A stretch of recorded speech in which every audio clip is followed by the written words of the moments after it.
Guys, this video is instruction video that open the box home collection kit for COVID-19 test at home. So I just unwrapped like a Fedex shipping label here. So it's just introductional video for how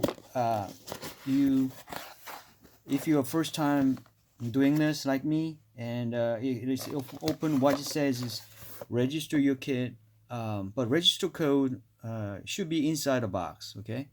And the website normally described like this, so that you can enter the website, and then you can enter your personal information, contact information, and the registration code as well. And then they have a manual like this.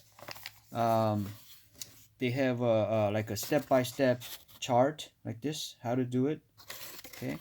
And the shipping label, FedEx like that, and also comes with kit that itself, and there's a code like that, and then the vinyl bag, okay? And this is a sealing after you get the sample for the test, okay? This is how it does. All right, this is all for today. Thanks for watching.